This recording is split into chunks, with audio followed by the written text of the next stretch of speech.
বুঝছো? যে কমপ্লিট না ইনকমপ্লিট এটা ক্যারিওটাইপ করে ডায়াগনোসিস করা হয়। আবার স্ট্রাকচারালিও অনেক সময় বোঝা যায়। তবে ধরে নিতে হবে molar pregnancy complete molar pregnancy, হ্যাঁ? এই। তারপরে এখন তোমার আসলে কাদের হয়? মোলার প্রেগন্যান্সি কাদের হয়? মানে হু আর দ্যা ভিকটিম যারা নাকি মোলার প্রেগন্যান্সি হচ্ছে। এটা প্রিভ্যালেন্স টু একটা হচ্ছে নাম্বার 1 টিনেজার প্রেগন্যান্সি দের মোলার প্রেগন্যান্সি বেশি হয়, হ্যাঁ?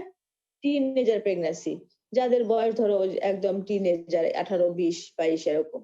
আবার বেশি যাদের একটু ওভার মানে এজ যাদের 35 ইয়ার্স এর উপরে, ওমেন ওভার 35 ইয়ার্স তাদের কিন্তু মোলার প্রেগন্যান্সি হয়, হ্যাঁ?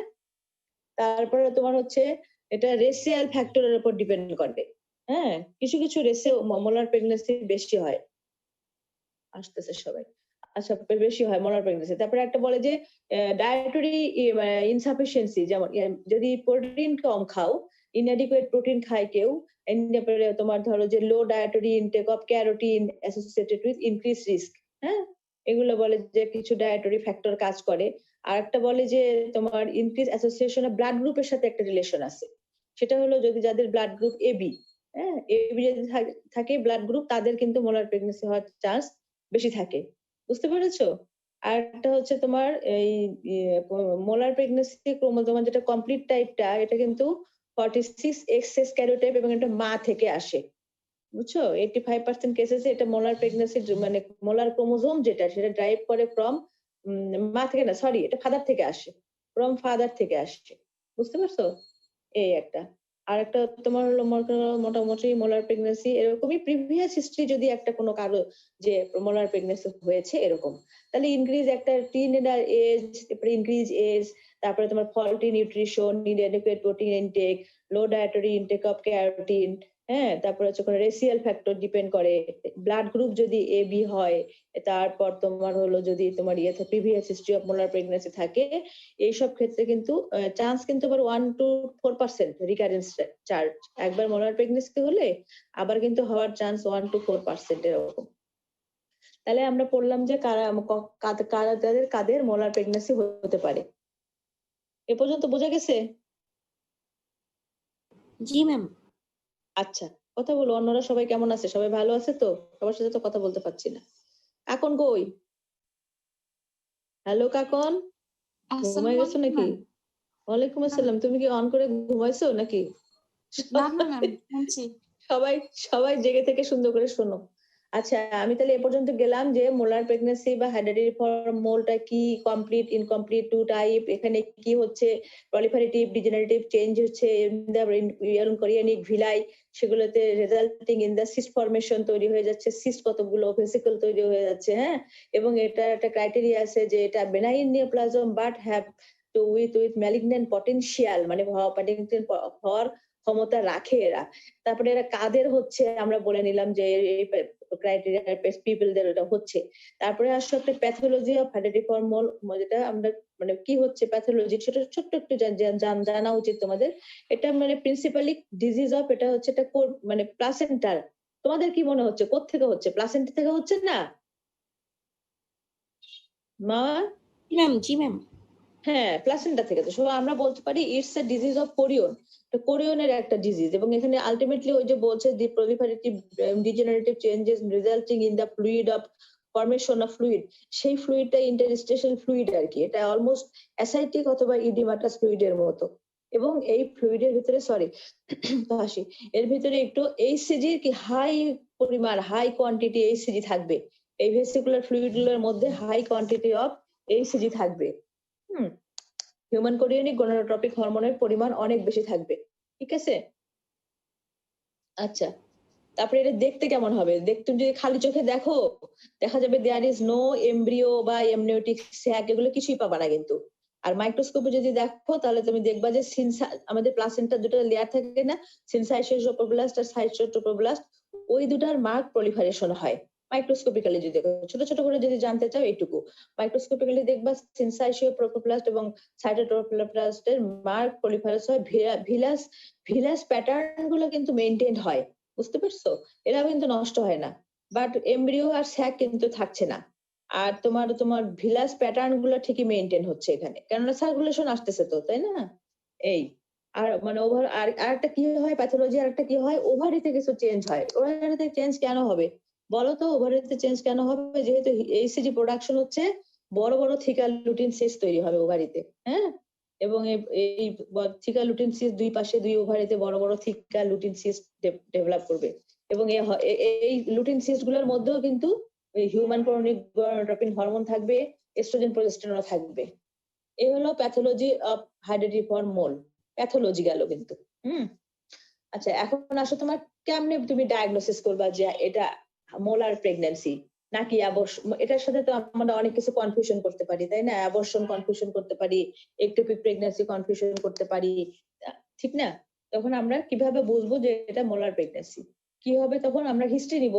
যে আমি আমি তোমাদেরকে কিন্তু একটু পড়িয়েছি। যেকোনো জিনিস ডায়াগনোসিস করতে গেলে হিস্ট্রি নিতে হবে, তারপরে এক্সামিনেশন করতে হবে, তারপরে কিছু ল্যাব ফাইন্ডিংস এ যেতে হবে। তোমরা মাথার মধ্যে সবসময় এই ৩ টা জিনিস গোছায় রাখবা। তাহলে যখন ডাক্তার হবা তখনও তোমাদের দেখবা তোমরা খুব ভালো ডাক্তার হয়ে গেছো। ডায়াগনোসিস করতে পারছো কোনো একটা কনফার্ম না হোক প্রফেশনাল ডায়াগনোসিস করতে পারছো। হ্যাঁ? এই জিনিস সবসময় এই ৩ টা জিনিস মাথায় রাখবা। যে কি এটা মোলার প্রেগন্যান্সি কেমনে বলছি। তাহলে কি হবে? আদারওয়াইজ একটা ক্লিনিক্যাল ফিচার বলতে পারো যেটা নাকি আমরা না বলে বলছে how to diagnosis A case of molar pregnancy. তাহলে কি হবে তোমার? প্রথমে পেশেন্ট বলবে হিস্ট্রি অফ একটা থাকবে, অ্যামেনোরিয়া হিস্ট্রি তো থাকবেই। তাই না? যে সেটা 2 3 উইকস, 4 উইকস, 2 উইকস মেবি যেটাই হোক একটা অ্যামেনোরিয়া হিস্ট্রি থাকবে পেশেন্টের। তারপরে সে বলবে যে আমার কি হবে ব্লিডিং হচ্ছে। মানে ভ্যাজাইনাল ব্লিডিং হবে। মানে এটা অল্প বেশি কম বিভিন্ন একেকজনের একেক রকম হতে পারে। কেউ সামান্য ব্রাউনিশ ডিসচার্জ ও নিয়ে আসতে পারে। তবে 90% কেসেসে কিন্তু ভ্যাজাইনাল ব্লিডিং একদম কমনেস্ট প্রেজেন্টেশন। অ্যামেনোরিয়া থাকবে, ভ্যাজাইনাল ব্লিডিং থাকবে। এবং তারপরে তার ভ্যারিং ডিগ্রি কি হবে? একটা পেইন হবে, এক্সপানশন এর নেচার হবে, কন্ট্রাকশন হবে ইউটেরাসে। তাহলে তোমার কি হবে? একটা varying degree of lower uterine pain sensation হবে, লোয়ার অ্যাবডোমিনাল পেইন সেনসেশন হবে। হ্যাঁ? সে বলবে আমার পেটে ব্যথা করছে। তারপরে সাথে তুমি আরো কি দেখবা? পেশেন্টটা খুবই সিক হবে, হ্যাঁ? ইল লুকিং হবে, টক্সিক হবে। মানে স্বাভাবিক একটা প্রেগন্যান্ট পেশেন্টের মতো হবে না। তারপরে আরেকটা বলবে এটার খুব ইম্পোর্টেন্ট ক্রাইটেরিয়া অনেক ভমিটিং, এক্সেসিভ ভমিটিং বলবে। ১ম থেকে শুরু থেকেই আমার খুব বমি হয়। হ্যাঁ? এটা কিন্তু একটা খুব ইম্পোর্টেন্ট ফাইন্ডিংস মোলার প্রেগন্যান্সির। এবং অনেক সময় এটা দেখা যায় ওই যে বলল ম্যালিগন্যান্ট পটেনশিয়াল এটা কিন্তু স্প্রেড করে। যদি লাংসে যায় অনেক সময় শ্বাসকষ্ট নিয়ে আসতে পারে, বলতে পারে হ্যাঁ যে আমার ব্রেথলেসনেস আছে। বা এটার সাথে কিন্তু আবার থাইরয়েডের একটা সমস্যা আছে। প্রি-এক্লাম্পসিয়া ডেভেলপ করে এখানে। তোমার পেশেন্ট ট্রেমর বলতে পারে বা তুমি পেশেন্ট টেকিকার্ডিয়া পেতে পারো। এরকম কতগুলো আদার ফাইন্ডিংস এর মধ্যে কনস্টিটিউশনাল ফাইন্ডিংস বলে এগুলোকে বলতে পারে। আর সাথে বলবে কি আরেকটা কি বলবে বলো তোমরা? Expulsion of grape like structure. হ্যাঁ? ভ্যাজাইনাল ব্লিডিং এর ভিতরে গ্রেপ লাইক স্ট্রাকচার পাস করছে। এরকম বলবে। 50% কেসেস এরকম বলে ফেলে। বুঝতে পেরেছো? তাহলে ক্লিনিক্যাল মানে কিভাবে ডায়াগনোসিস করলে হিস্ট্রি কিন্তু সুন্দর করে বলতে হবে। তো একটা বলল যে history of amenorrhoea varying weeks এর ভ্যারিং অ্যামেনোরিয়া 90% কেসেসে ব্লিডিং থাকবে, লোয়ার অ্যাবডোমিনাল পেইন থাকবে। তার সাথে আরো কনস্টিটিউশনাল সিম্পটম থাকবে যে patient will very sick, toxic, হ্যাঁ? তারপরে তোমার তার থাইরয়েড ফাংশনের কোনো একটা ট্রেমর নিয়ে বলতে পারে যে আমার বুক ধড়ফড় করছে বা প্যালপিটেশন নিয়ে বলতে পারে যে বুক ধড়ফড় করছে। অথবা তোমার ব্রেথলেসনেস, শ্বাসকষ্ট, আমার খুব শ্বাসকষ্ট। হয়তো সেটা এম্বোলাস হয়ে লাংসে চলে গেছে ট্রোপোপ্লাস্টিক টিস্যু। বুঝতে পেরেছো? এইজন্য এই ব্যাখ্যাগুলো এই কমপ্লেইন গুলো নিয়ে আসতে পারে। কমন কিন্তু ম্যালেরিয়া আর ব্লিডিং এই দুটোই নিয়ে আসে। এই বাকি যেগুলো বললাম এগুলো কিন্তু আর history of grape like structure pass এই ৩ টা নিয়েই কিন্তু মূলত বেশিরভাগই বলে। হ্যাঁ? এখন তুমি কি করবা? এক্সামিনেশন করবা পেশেন্টটাকে। এক্সামিনেশন করলে তুমি কি পাবা? তুমি এক্সামিনেশন করলেই দেখতে পাবা যে এই পেশেন্টটা স্বাভাবিক একটা প্রেগন্যান্সি পেশেন্টের মতো না। একটু কেমন যেন ইল লুকিং, তারপরে কেমন যেন অ্যাংশাস লুকিং এরকম থাকবে। হ্যাঁ? তারপরে দেখবা ভ্যারিং ডিগ্রি অফ অ্যানিমিয়া থাকবে। হুম? তারপরে তোমার হচ্ছে তোমার বেশি অ্যানিমিয়া থাকবে। তারপরে তোমার পেটটা দেখবা কি যেটা অ্যাবডোমিনাল হাইট যখন তুমি করেসপন্ড করতে যাবা সে বলছে হয়তো 12 উইকস এর সাইজ অথবা বলছে হয়তো 8 উইকস এর সাইজ। তুমি পাচ্ছ 12 উইকস এর সাইজ। এবং এমনকি মাঝে, মাঝে 20 উইক সাইজ হয়ে যায়। বুঝছো? সে বলতেছে হচ্ছে যত উইক তার চাইতে দেখা গেল পার অ্যাবডোমিনে 24 উইকস এর। মানে fundal height do not correspond with period of amenorrhoea. অ্যামেনোরিয়ার সাথে করেসপন্ড করবেন না। এটার হাইট বেশি হচ্ছে কেননা ভিতরে ঘন, ঘন যে proliferative চেঞ্জ হয়ে বিরাট বড় গ্রেপ লাইক স্ট্রাকচার হয়ে ভেসিকুলার হয়ে হাইটটা বেড়ে যাচ্ছে ইউটেরাসে। তাই না? এইটা। তারপরে তোমার ফান্ডাল হাইটটা করসপন্ড করবে না, তুমি ফিটাল হার্ট সাউন্ড পাবে না, তারপরে ফিটাল পার্টস পাবে না কোনো, হ্যাঁ এরকম। আর এটাকে বলে ডাউই ফিলিং। এখানে এই ফিটাস যে ইউটেরাসের একটা যে ফিলিংসটা হবে, নর্মাল প্রেগন্যান্ট ফিলিংসটা প্রেগন্যান্ট ইউটেরাসে ফিল করলে পরে কি দেখো, একটু ফার্ম থাকে না, ওটার ফাইনিংসটা মানে অন্যরকম মনে হয়, দেখেছো কিনা জানি না ওয়ার্ডে। আর এটা কিন্তু ডাউই ফিলিং, মানে কি যে ময়দা গোলাইলে যেমন আমরা করি না, ডো বানাই না, ওই যে পিজা টিজার ডো বানাই, মানে পেটে হাত দিলে ওরকম একটা ফিলিংস হবে, বুঝতে পারছো? এবং তোমার এই দেখা যাবে যে হয়তো আমরা দেখবো বা সেও বলবে যে এরকম বের হচ্ছে, অনেক গ্রেপ লাইক স্ট্রাকচার, থোকা থোকা আঙ্গুরের মতো বের হচ্ছে, আমরা দেখলে পরে দেখতে পারবো, পিভিতে দেখা যাবে আসতেছে। আর যদি খুব বেশি ব্লিডিং না থাকে আমরা পিভি করি, হ্যাঁ, খুব বেশি ব্লিডিং না থাকলে আমরা পিভি করি, করে দেখাই যায় আঙ্গুরের থোকার মতো বড় বড় গোল গোল বের হয়ে আসতেছে, বুঝছো? একদম সুন্দর দেখা যায়, যদি কোনো সময় দেখো দেখবা যে একদম মিলে যায়। আর তুমি ব্লাড প্রেশার দেখতে পারো, হাই ব্লাড প্রেশার থাকতে পারে, যেহেতু ওই যে প্রি এক্লাম্পসিয়া ডেভেলপ করতে পারে, তার জন্য টেকিকার্ডিয়া থাকতে পারে, লাংসটা স্পালকেট করবা কোনো রংকায় আছে কিনা বা কোনো কিছু আছে কিনা এরকম। তাহলে মোটামুটি এগুলো তোমার হলো যে এক্সামিনেশন ফাইন্ডিংস। আর হাতে লুটিন সিস্ট অনেক সময় পাওয়া যায়, অনেক সময় যায় না, তবে ওই আল্ট্রাসোনোগ্রামে পাওয়া যাবে। তখন এখন তোমরা যাবে ল্যাবরেটরি ইনভেস্টিগেশন, তাই না? যে কি কি পরীক্ষা নিরীক্ষা করবো, তাহলে আমার তো মনে হলো মোলার প্রেগন্যান্সি, এরকম এরকম ফাইন্ডিংস পেলাম, হিস্ট্রি পেলাম, তাহলে আমি এখন কিসে যাব? একটু ল্যাবরেটরি ইনভেস্টিগেশনে যাব। ল্যাবরেটরি ইনভেস্টিগেশনে গেলে কি কি করতে হবে? সব করতে হবে, কিন্তু খালি আল্ট্রাসোনোগ্রাম বললেই হবে না। খালি যদি বলো ম্যাডাম আল্ট্রাসোনোগ্রাম করবো তাহলে হবে না, আগে আল্ট্রাসোনোগ্রাম তো করবাই, তার আগে কিন্তু তাকে সিবিসি করতে হবে, হ্যাঁ, কমপ্লিট ফুল ব্লাড কাউন্ট করতে হবে, তার ব্লাড গ্রুপিং করে নিতে হবে, কেননা এর তো ম্যানেজমেন্ট দরকার আছে, তাই না? সেই পারপাসে আমাদের সব করতে হবে। এবং হেপাটিক লিভার ফাংশন টেস্ট করতে হবে, রেনাল ফাংশন টেস্ট করতে হবে, থাইরয়েড ফাংশন টেস্ট করতে হবে, বুঝতে পেরেছো? আর তারপরে তুমি আল্ট্রাসোনোগ্রাম তো করবাই। আল্ট্রাসোনোগ্রাম করলে পরে কি পাওয়া যাবে এখানে আল্ট্রাসোনোগ্রামে? সবাই তো জানো, পড়েছো না? একজন বলো কি পাওয়া যাবে? Snowstorm appearance. Okay, thank you. Snow Sturm appearance, একটা কেমন যেন সাদা সাদা বরফ বরফ মতো এরকম একটা snow Sturm appearance in the আল্ট্রাসোনোগ্রামে পাওয়া যাবে। আর হচ্ছে তোমার পাশাপাশি যেটা সবচেয়ে বড় ইম্পর্টেন্ট জিনিস পরীক্ষা করতে হবে, কি করতে হবে আমরা চলে গেলাম, যেটা বাদ দিয়ে ব্লাডে এইচসিজি, তাই না? বিটা এইচসিজি এস্টিমেশন করতে হবে। এইচসিজি এস্টিমেশন করলে পরে হিউম্যান কোরিনিক গনোট্রপি হরমোন অনেক বেশি হয়ে যাবে, দেখা যাবে more than 1 lakh milli international unit per ML. যত বেশি হবে তত কিন্তু এটা অ্যাগ্রেসিভ আর কি, বুঝতে পারছো? মোলার প্রেগন্যান্সিটার ইয়েটা ইন্টেন্সিটি বা এটার যে ইয়েটা কি বলবো, মানে এটার টক্সিসিটি বা এটা কতটা রিঅ্যাক্টিভ হাইপার প্লাস্টিক চলছে, এটা কিন্তু আমরা এই বিটা এসএসজি যেটা দিয়ে এটা দিয়ে এস্টিমেশন করব। তাহলে আমাদের মোলার প্রেগন্যান্সিতে এইচসিজি অনেক হাই লেভেল হবে, হ্যাঁ। তারপরে আরেকটা কি করবা, চেস্ট এক্সরে করবা, ওই যে বললাম পালমোনারি যদি ব্রেথলেস এর কমপ্লেন বলে চাইলে চেস্ট এক্সরে করবা। এগুলো ইনভেস্টিগেশন কিন্তু করতে হবে সবগুলা, সুন্দর করে গোছায় গোছায় বলবা। কমপ্লিট ব্লাড কাউন্ট করলা, তারপরে ব্লাড গ্রুপিং করলা, liver function, renal function, thyroid function, ultrasonography, human chorionic gonadotropin hormone, plain x-ray, chest, এগুলো সবই করলা। তারপরে তুমি কি করবে এখন ডিফারেন্সিয়াল ডায়াগনোসিস হতে পারে একটা, যেটা কি কি হতে পারে আর কি কি হতে পারে, এরকম অ্যাবনর্মাল তো অ্যামেনোরিয়া আর প্রিভি ব্লিডিং সহ অনেক কিছুই আসে।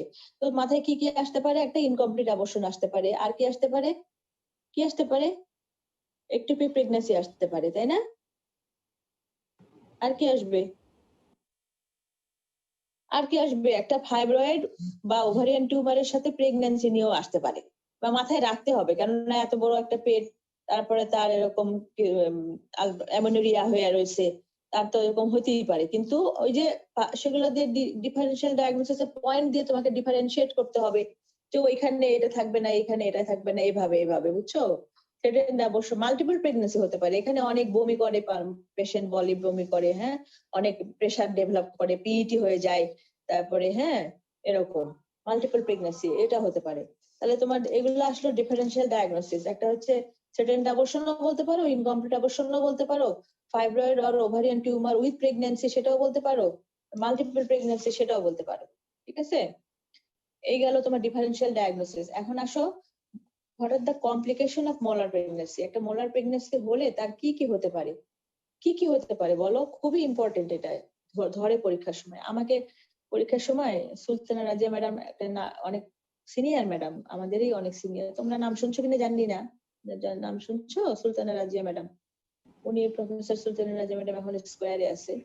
ম্যাডাম একদম আঙ্গুলে ধরে ধরে, তখনকার দিনে তো ভাইবা ছিল এরকম অন্যরকম, আঙ্গুলে ধরে ধরে শুনতো যে ওনার ইচ্ছা মতো মুখস্থ একটা মানে বইয়ের কথা একটার পর একটা বলতে হবে, নালে হয় নাই।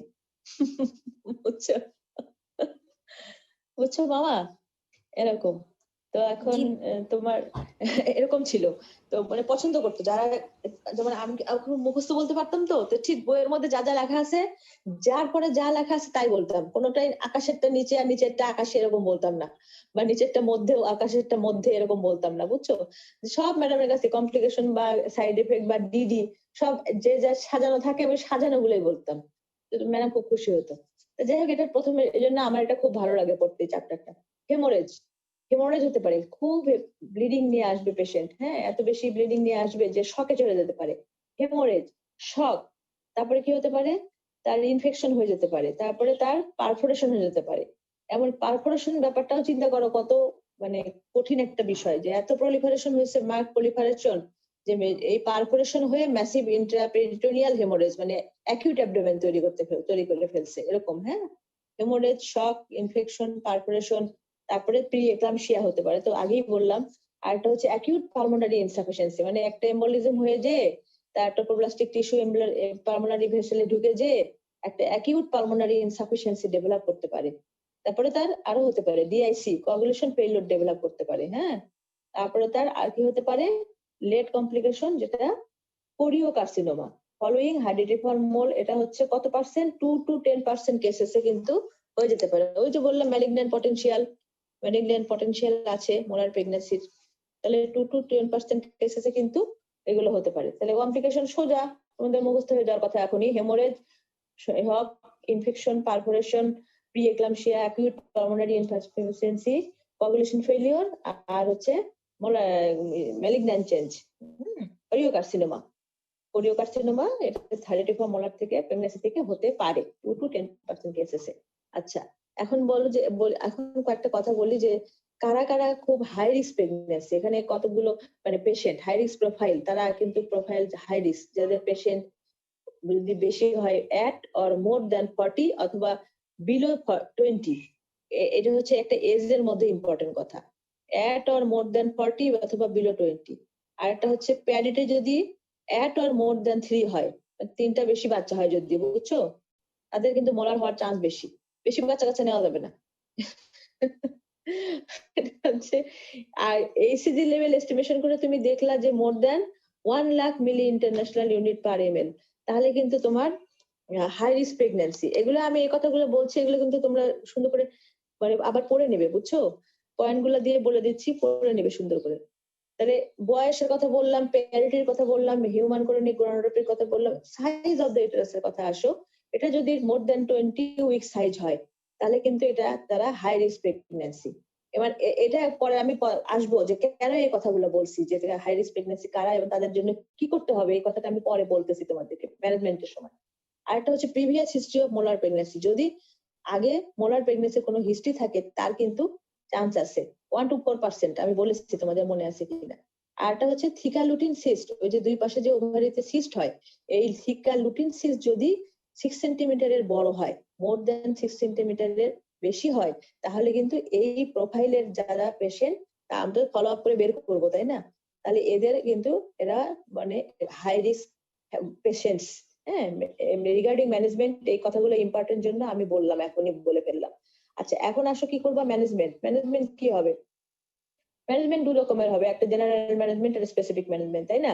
জেনারেল ম্যানেজমেন্টের পেশেন্টকে তুমি কি করবা, প্রথমে অ্যাডমিশন দিবা, অ্যাডমিশন দিয়ে সব ইনভেস্টিগেশন গুলো দিবা, তারপরে তার তুমি কি করবা, তাকে তার মানে প্ল্যান অফ ট্রিটমেন্ট হচ্ছে কি সাকশন ইভাকুয়েশন, তাই না।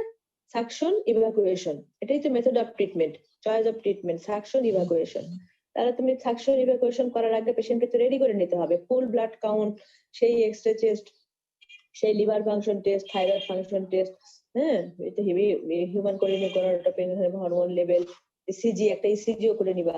এগুলো সব রুটিন ইনভেস্টিগেশন করে নিতে হবে, যেটা এটা একটা যেহেতু অপারেশন, হ্যাঁ, এগুলো কোয়াগুলেশন প্রোফাইল করে নিবা, এগুলো সব করে নিয়ে পেশেন্টকে ফিট করে নিতে হবে যে সাকশন ইভাকুয়েশনের জন্য সে মানে সুইটেবল আর কি। এখন তোমার সাকশন ইভাকুয়েশন করতে হবে যেটা সাকশন ইভাকুয়েশন করবা যেটা, তো বেশি মোস্ট অফ দ্য পেশেন্টে কিন্তু সাকশন ইভাকুয়েশনই করতে হয় এবং করার পরে ফলো আপে চলে যাবো আমরা। ফলো আপটা পরে বলতেছি।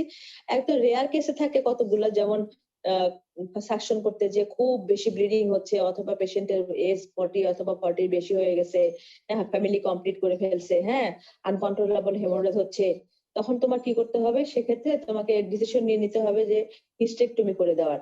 বুঝতে পারছো? এই হিস্টেকটমি করে ফেললে ফার্দার আবার যে জেস্টেশনাল ট্রোপোপ্লাস্টিক টিউমার রিলেটেড কিছু ডিজিজ থাকে সেগুলো থেকেও সে মানে মুক্তি পাবে, এগুলো আর ফিউচার থেকে সে এসকেপ হবে না। সুতরাং আমরা কিন্তু নাওএডেজ হিস্টেকটমি রেয়ার করা হয় না, কিন্তু আমি তাও বলে রাখলাম যে তোমার মাথায় এগুলো রাখতে হবে যে অনেক সময় হিস্টেকটমিও করে দেওয়া হয়। বুঝতে পারছো? তাহলে এই হলো তোমার কিন্তু ম্যানেজমেন্ট। হ্যাঁ, ম্যানেজমেন্টে কিছু না, সাকশন ইভাকুয়েশন। আর একটা কথা, যদি ওই যে তোমার ইয়ে থাকে সার্ভিস যদি একটু রাইট থাকে বা না থাকে, তখন ওই যে আমরা একটু ডাইলেট করে নেই, ডাইলেট করে নিয়ে তারপরে করি। আর যদি অনেক সময় ওপেনই থাকে, দেখা যায় যে এক্সপেলশন করছে ওই যে গ্রেপ স্ট্রাকচার লাইক, তখন ওপেনই থাকে, তখন সরাসরি করা যায়। সাকশন ওটিতে কি তোমরা যাওয়া হয়েছে এখনো? না তো বোধহয়, না ওটিতে তো যাওনি না মা? না ম্যাম। তোমরা কি ওটিতে? হ্যাঁ যাওনি তো, ওটিতে যাও নাই তো, সুতরাং আইডিয়াও তো হচ্ছে না। পড়াশোনা খালি বলে বুঝতে হবে না। একটা ইলেকট্রিক সাকার থাকে, হ্যাঁ সাকার মেশিন থাকে না, ওই যে সিজারের সময় সাকশন করে করে যে ব্লাড গুলো পড়ে না সাকার মেশিনটা, ওরকম একটা ইলেকট্রিক সাকার থাকে। ওই মেটালিক সাকার দিয়ে তোমার চিক্স যেমন ইউটেরাসের অ্যান্টিভার্টেড অ্যান্টিফ্লেক্স ওরকম একটা সাকার থাকে, হ্যাঁ আবার কতগুলো স্ট্রেট সাকারও থাকে। ওটা দিয়ে তোমার মানে ইলেকট্রিসিটির সাহায্যে কারেন্ট দিয়ে, হ্যাঁ ওয়েটিং এ আছেন? ওইদিকে আছে? ও আচ্ছা, আমি দেখতেছি অনেকে চলে আসছে তো আমি ভাবছি সবাই চলে আসছে। আচ্ছা ঠিক আছে, নিয়ে নিচ্ছি, দুইজন আছে, নিয়ে নিচ্ছি, থ্যাংক ইউ। তারপরে তোমার সেই সাকশন ইভাকুয়েশনটা এটাই করতে হবে, পাশাপাশি ব্লাড রেডি রাখতে হবে কিন্তু অবশ্যই, এটা বলি নেই, ডোনার রেডি রাখতে হাতে 4 ব্যাগ ব্লাড নিয়ে নিতে হবে, ব্লাড ট্রান্সফিউশন দিতে হবে। এই তোমার হচ্ছে ইভাকুয়েশন করার পর তোমার ধরো ব্লিডিং কন্ট্রোল হয়ে গেল, হেমোস্টাসিস হলো প্রপার, ইভাকুয়েশন কমপ্লিট। এখন তোমার এই পেশেন্টটাকে কি করতে হবে? তুমি তো ম্যানেজমেন্ট করেই দিলা, তাই এখন ট্রিটমেন্ট কিন্তু শেষ হয়ে যায় নাই। যেমন ইনকমপ্লিট অ্যাবর্শন বা ওই যে অন্যান্য অ্যাবর্শনের ক্ষেত্রে আমরা ইয়ে করি, ট্রিটমেন্ট লিখে দিই, পরে ফলো আপে রাখি, ড্রিপ দিয়ে রাখতে হবে, হ্যাঁ সিন্টোসিনন যেটা সিন্টোসিনন ড্রিপ লাগিয়ে রাখতে হবে, মেথারজিন ইনজেকশন দিতে হবে ইয়ে করার পরে, কমপ্লিশন অফ ইভাকুয়েশনের পরে, যাতে আবার ব্লিডিং শুরু না হয়। বুঝতে পারছো? এগুলো পোস্ট অপারেটিভ অর্ডার দিতে হবে। দেওয়ার পরে ফলো আপ একটা কথা আছে ইম্পর্টেন্ট এখানে মোলার প্রেগন্যান্সিতে, যেটা রুটিন ফলো আপ। কতদিন করবা? কতদিন নুরনাহার ম্যাডাম পড়াইছে বসুনি তো, কতদিন ফলো আপ করবা? ম্যাম 2 ইয়ার্স পর্যন্ত। 2 ইয়ার্স পর্যন্ত বলে, আবার এখন বলে কি 1 ইয়ার্স পর্যন্ত, 1 বছর পর্যন্ত বলে। ওই এক একটা বই এক এক রকম বলে, বুঝছো? আবার রিসেন্টলি 1 বছরই বলে, 1 বছর বলে। ম্যাম একটা কোশ্চেন ছিল। বলো। ম্যাম থিকালিপিন সিস্টটা ওটা কি ম্যাম মানে ডিসঅ্যাপিয়ার করে চাই প্রেগন্যান্সি শেষ হওয়ার পরে নাকি ম্যাম ওটা? হ্যাঁ অবশ্যই। তোমার প্রেগন্যান্সি যখন সাকশন ইভাকুয়েশন করে দিলা, যখন সব মোলার টিস্যু চলে গেল, ট্রোপোপ্লাস্টিক অ্যাক্টিভিটি চলে গেল, তখন তো আর তোমার এই ট্রোপোপ্লাস্টিক অ্যাক্টিভিটি প্রলিফারেটিভ চেঞ্জ হবেও না, ওরকম ফিগারলুসিড জাস্ট বড় হবেও না, ওটা আস্তে আস্তে স্লোলি রিগ্রেস করে যাবে, দুটোই রিগ্রেস করে যাবে, বাইল্যাটারাল লুটিন সিস্ট। এসিজি কমার সঙ্গে সঙ্গে কমে যাবে। এখন আসো ফলো আপের সময় তোমার সাকশন ইভাকুয়েশনের পরে এসিজি লেভেলটা কতদিন পরে কমবে? সাধারণত 10 to 12 উইকস সময় নেয়, হ্যাঁ 3 মান্থ সময় নেয় রিগ্রেস করতে, তো নরমাল এসিজি লেভেলটা একদম নরমাল আসতে কিন্তু আর 10 to 12 উইকস সময় নেয়। এখন তুমি কি করবা? এই বিটা এইচসিজি দিয়েই তো মনিটরিং করবা, তাই না? কতদিন পর পর করবা? তাহলে তুমি প্রথম যখন সাকশন করার পরে 1 সপ্তাহ পর পর করবা, 1 সপ্তাহ পর পর এসিজি লেভেল করতেই থাকবা যতক্ষণ না পর্যন্ত নরমাল না আসবে। ঠিক আছে? তাহলে কিন্তু এটা রোগীকে বলে নিতে হয় যে আপনার যে টাকা পয়সা খরচ হবে এরকম, এই পরীক্ষাটা ঘন ঘন করতে হবে এরকম, হ্যাঁ। তাহলে অনেক সময় 4 to 8 উইকস এর সময়ও নরমাল চলে আসে, তবে ম্যাক্সিমাম 12 উইকস লাগে আর কি আসতে। আচ্ছা, এবং এই ফলো আপ যতবার ফলো আপ করবা এবং ততবার কিন্তু কি করবা, যে কোনো জিনিসের ফলো আপ করতে গেলে কিন্তু কি করতে হয় বলো তো, তোমাদের মাথায় কি আসে একটা ব্যাপার? একটা পেশেন্টকে আমি ফলো আপ করতেছি, তো তাহলে তাকে 7 দিন পর পর আসতে বলতেছি যে জিএনসি ইয়ে করবে, মানে বিটা আমি এসি করবে। হিস্ট্রি এক্সামিনেশন ইনভেস্টিগেশন হ্যাঁ, thank you very much dear, thank you very much. তাহলে আমি প্রত্যেকবার রোগীটাকে তাকে একটু হিস্ট্রি নিয়ে দেখবো, যেহেতু এটা একটা কমপ্লিকেটেড ডায়াগনোসিস, তাই না, যে তার কোনো অসুবিধা হচ্ছে কিনা, যেমন কি হতে পারে, তার কোনো পিভি ব্লিডিং কন্টিনিউ করতেছে কিনা, হ্যাঁ, তারপরে তার কোনো ভিজুয়াল ডিস্টারবেন্স আছে কিনা, তারপরে তোমার হচ্ছে কাশি আছে কিনা, বুকে কোনো ব্যথা আছে কিনা, তাই না, এগুলো জিজ্ঞেস করবো, কিন্তু বুক ধর প্যালপিটেশন হয় কিনা, বুক ধরফর করে কিনা, হ্যাঁ, এগুলো জিজ্ঞেস করতে হবে, কিন্তু আপনি একটু হাঁপায় যায় কিনা, এগুলো জিজ্ঞেস করতে হবে, বিশেষ করে ব্লিডিং এর কথাটা জিজ্ঞেস তো করতেই হবে, তাই না, এগুলো। এবং তারপরে তুমি তার সেই অনুযায়ী যদি যদি বাই চান্স, অনেকে সবাই তো এক না, কেউ কেউ হয়তো বললো হ্যাঁ আমার একটু কাশি আছে বা আমার একটু এরকম প্যালপিটেশন হয়, তুমি তার প্রয়োজনে তাদেরকে থাইরয়েড ফাংশন টেস্ট বা এক্সরে টেস্ট করে নিবা। কিন্তু যদি দরকার না হয় ওগুলো, তাহলে কিছু করবা না, তাহলে শুধুই উইকলি বিটা এসিজি করে যাবা, হ্যাঁ, হিউম্যান কোরিনি হরমোন এসিজি করে যাবা শুধু। আর সাথে কিন্তু একটা এক্সরে করতে হয়, চেস্ট এক্সরে করতে হয়, যদি দেখা যায় যে ওই আগের কোনো চেস্ট এক্সরে কোনো সমস্যা, তাহলে তুমি একটু ঘন ঘন করবা। আর যদি কোনো প্রথমে চেস্ট এক্সরে কোনো সমস্যা না থাকে, তাহলে 1 মাস পর পর করবা, বুঝছো? 1 মাস পর করবা, 3 মাস পর করবা, 6 মাস পর করবা, বছরের শেষে একটা করবা, শেষ। এই হচ্ছে তোমার এক্সরে চেস্ট আর হিউম্যান কোরিনি গোনাডোট্রপিক হরমোন, এই দুটো দিয়ে মনিটরিং করতে হয় আর কি।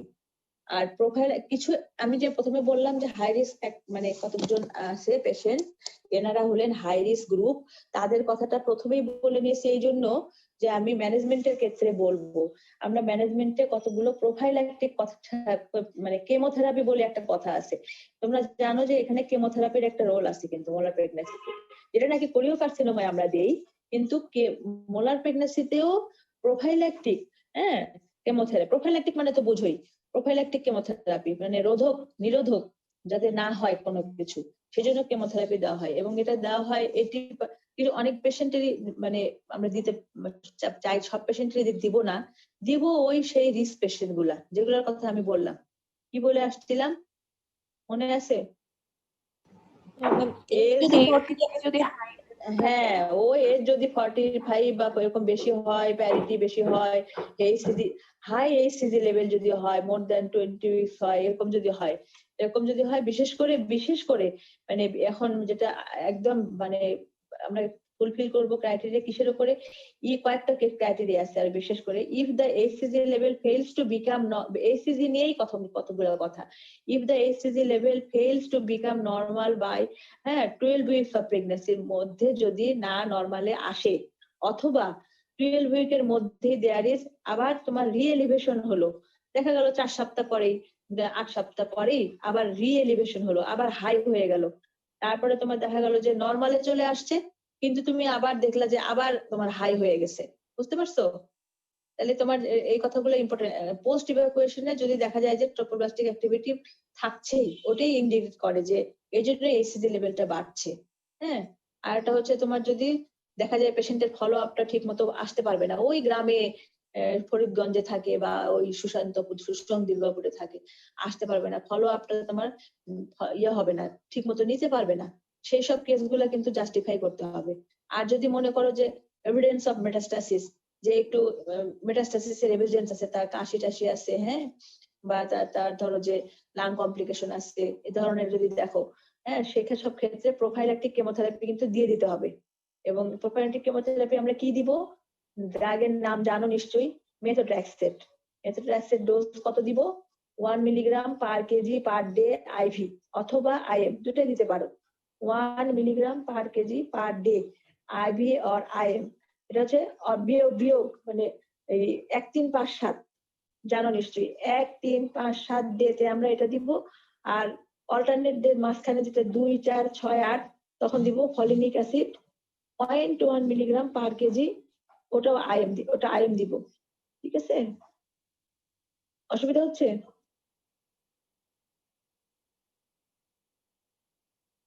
ম্যাম কতদিন পর্যন্ত দিব ম্যাম এটা? বলবো। এখন তোমার সময় দিচ্ছে হচ্ছে 1 3 5 7 ওইটা মেথড রাখছে, আর 2 4 6 8 এ দিচ্ছে ওইটা। এটা 7 ডেজ পর্যন্ত দিব, repeated 7 days, repeated 7 every 7 days, 7 দিন পর পর একবার দিলা, দিয়ে 1 সপ্তাহ ওয়েট করবা, ওয়েট করে তুমি ভিটা এসিজি দেখবা, বুঝছো? মানে টোটাল 3টা কোর্স দেওয়া হয়, বেশি না, 3টা কোর্স দেওয়া হয়। ওয়েট করবা, ওয়েট করে 7 দিন পর একটা দিবা, তারপরে আবার ওয়েট করবা, তারপরে দেখে 7 দিন পর একটা দিবা, 3 কোর্স, 3টা কোর্স দিতে হবে। সরি, গলাটা খুব খুশখুশ করছে। তাহলে তোমার মোটামুটি বিটা এসিজি লেভেল কিন্তু 15% একদম মানে 7 দিনের ভেতরেই কমে যাবে একদম, এই তোমার মেথোট্রেক্সের ডোজ দিলে। এই তোমার হলো যে মেডিকেল ট্রিটমেন্ট। আর এদেরকে তুমি কি বলবা, কন্ট্রাসেপটিভ অ্যাডভাইস দিতে হবে, কিন্তু এদেরকে কিন্তু প্রেগনেন্ট হওয়া যাবে না। প্রেগনেন্ট হয়ে গেলে কিন্তু তুমি ফলো আপ করতে ডিফিকাল্ট হবে। ওই যে অ্যামেনোরিয়া ডেভেলপ করে যাবে, তখন তুমি এখন এটা কোন কারণে অ্যামেনোরিয়া হয়ে রইলো তুমি বুঝতে পারবে না, তো বুঝতে পারছো না? এজন্য তাকে কিন্তু অ্যাটলিস্ট কতদিন, এক বছরই বলে এখন, 1 বছর প্রেগনেন্সি হওয়া যাবে না। তখন তোমার প্রেগনেন্সি হলে বিটা এসিজি বেড়ে যাবে, তুমি তো ফলো আপ করতে তোমার কনফিউশন হয়ে যাবে। সেই জন্য তোমাকে অবশ্যই তাকে নট টু বিকাম প্রেগনেন্ট এবং একটা তাকে মেথড দিয়ে দিতে হবে। মেথড দিয়ে দিতে হবে, সে কি খাবে, কি খেতে পারে, কি মেথড দিবা? Oral contraceptive. হ্যাঁ, ওরাল কন্ট্রাসেপটিভ পিল দিতে পারো। আইইউসিডি কিন্তু দেওয়া যাবে না, কিন্তু এরকম একটা সফট ইউটেরাস তুমি ইভাকুয়েশন করেছো, পারফোরেশন হয়ে যাবে, সেটা দেওয়া যাবে না। অথবা আইইউসিডি তে ইরেগুলার ব্লিডিং হবে, তুমি ফলো আপে বুঝতে পারবে না, কনফিউশন হয়ে যাবে, বুঝতে পারছো? সেজন্য ওরাল কন্ট্রাসেপটিভ পিল দেওয়া মানে বেটার। আর ব্যারিয়ার মেথডটা অতটা বেশি হেল্পফুল না, এখানে ইয়ে থাকে, লিকেজ থাকে, কিছু প্যালাসি থাকে। এই আর হচ্ছে তোমার surgical sterilization and other alternative, যে নাকি কমপ্লিট করছে তার ফ্যামিলি, সেটাও একটা করা যেতে পারে। ওগুলা করে না, ওগুলো করে না। এই যে এগুলোই আমাদের যেগুলো বললাম, এগুলোই করা হয় মোটামুটি। আর কি বলবো, আর কি শুনতে চাও? ম্যাম টাইপসটা একটু আরেকবার বললে ভালো হতো ম্যাম। হ্যাঁ, টাইপটার মধ্যে বলছি না, কমপ্লিট মোল আর একটা ইনকমপ্লিট মোল। কমপ্লিট মোল যেটা, সেটাতে তোমার ইয়ে আসে হচ্ছে, তোমার ক্যারিওটাইপ আসলে 46XX থাকে, কিন্তু এটা ক্রোমোজোমাল স্টাডি করে করতে হয়, বুঝছো? ক্রোমোজোমাল স্টাডি ক্যারিওটাইপ করে করতে হয়। আর তোমার হচ্ছে যেটা ইনকমপ্লিট মোলে ফিটাসটা তো অত এরকম ডেভেলপ, ফিটাসটা তোমার ইয়ে হয়, ক্যারিওটাইপ হয় 69XXY, এটা তোমার ক্যারিওটাইপ করতে হবে, ট্রিপ্লয়েডই হয়, এখানে 69XXY হয়। হ্যাঁ, এখানে আসে ম্যাটারনাল, এখানে আসে কিন্তু ম্যাটারনাল, 2টা প্যাটার্নাল থাকবে আর একটা ম্যাটারনাল থাকবে, এরকম। আর এখানে হচ্ছে তোমার ওই যে এইসিজি অত বেশি হাইলি রাইজড হয় না, অত বেশি হাইলি রাইজড হয় না। পার্শিয়াল মনে ইউটেরাস তো অত বেশি লার্জার ফর ডেট তাও হয় না। ম্যালিগন্যান্ট পটেনশিয়ালটা এখানে অনেকটা কম। এখানে অনেকটা কম। আর এখানে ফিটাস থাকে, যদিও ফিটাসটা হয় কিন্তু মানে দেখা যায় যে তোমার ফিটাসটা আইওডি হয়েই যায়, আসলে ভেতরে খারাপ হয়ে যায়, ফিটাসটা থাকে না। দুটাইতে একই অবস্থায় হয়, কিন্তু ওইখানে একবারই ফিটাসের কোনো absent of fetus amniotic sac কিছুই থাকে না। আর এখানে আবার সাথে একটা ফিটাস থাকে কিন্তু, বুঝছো? এটাই পার্থক্য। জি ম্যাম। অনেক সময় বাচ্চা হয়ে যায়, বেবি বর্ন হয়, কিন্তু খুব গ্রোথ রিটার্ডেড হয়, মাল্টি সিস্টেম অ্যাবনরমালিটি হয়। এই পার্শিয়াল মোল আর কমপ্লিট মোলের এটাই পার্থক্য। কমপ্লিট মোলে কোনো তুমি ফিটাসই পাবা না, অ্যামনিওটিক স্যাক এমটি থাকবে, একদম ওটা ক্রোমোজোমাল প্যাটার্ন থাকবে, ক্যারিওটাইপ করলে XX থাকবে, 46XX থাকবে, মানে ওটা হচ্ছে টিপিক্যাল মোলার প্রেগন্যান্সি। আর যেটা তোমার হচ্ছে ইনকমপ্লিট মোল, এখানে তোমার যে ক্যারিওটাইপ করলে এরকম আসবে। ক্যারিওটাইপ আর কে করে, এটা তোমার দেখা যায় যে অনেকদিন প্রেগন্যান্সিটা একটু বড় বড় হয়, ডেলিভারিও হয় হয়তো, অত ইউটেরাসটা ফান্ডাল হাইট বড় মানে ইয়ে হয় না, বড় হয় না। হ্যাঁ, এসিড যে প্রোডাকশন বেশি হয় না, ম্যালিগন্যান্ট পটেনশিয়াল নাই বলতেই চলে, এইসিজি হরমোন খুব কম হয়, এবং দেখা যায় খুব গ্রোথ রিটার্ডেড একটা ছোটখাটো ডেড বেবি হয়তো বের হয়ে গেল, এই মলার প্রেগন্যান্সির সাথে আছে, এরকম। এটাই হচ্ছে পার্শিয়াল ইনকমপ্লিট মলের মানে ক্রাইটেরিয়া, বুঝছো? ম্যাম সিমটমস গুলো কত উইকস থেকে ম্যাম মানে শুরু হয় প্রেগন্যান্সি শুরু হওয়ার পরে? মোলার প্রেগন্যান্সিতে শুরু থেকেই শুরু হয়, যেমন অন্যান্য প্রেগন্যান্সি গুলো হয় না, ওরকমই শুরু থেকেই শুরু হয়, কিন্তু এক্সাজারেটেড হবে সব। বেশি বমি হবে, বেশি খারাপ লাগবে, বেশি শুয়ে থাকবে, হ্যাঁ, তারপরে হাইপার টেনশন পেয়ে যেতে পারো অল্প বয়স, অল্পতেই। সাধারণত তো 28 উইকের আগে আমাদের প্রি এক্লাম্পসিয়া হয় না, তাই না? এই প্রি এক্লাম্পসিয়া পরে হয়, এখানে আগেই পেয়ে যেতে পারো। ট্রেমরিং হতে পারে, ব্রেথলেসনেস বলতে পারে, মানে অনেক পেশেন্ট টক্সিক হয়ে যায়, বুঝছো, এনিমিক হয়ে যায়, এরকম সিমটম গুলো আগে থেকে শুরু হয়ে যায়। জি ম্যাম। ঠিক আছে, কেমন লাগলো? ম্যাম ভালো অনেক। শোনো, বেশি বইয়ের মধ্যে ঘাটাঘাটি করবা না, বুঝছো? যে একেবারে খুব বেশি যে না, অবশ্যই বই পড়বা, আমি বলবো বই পড়বা, অবশ্যই বই পড়বা। এবং কোন বই পড়ছো তোমরা মোলার প্রেগন্যান্সির জন্য? ম্যাম দত্ত। দত্তই পড়ছো, আচ্ছা দত্তই পড়ো। কিন্তু খুব বেশি যে একেবারে পড়ে যেতে হবে, যেমন আমি তো ক্লাসটা নিয়ে দিলাম তোমাদেরকে, মাশাআল্লাহ ক্লাসটা নিতে একটু সুবিধা হলো না?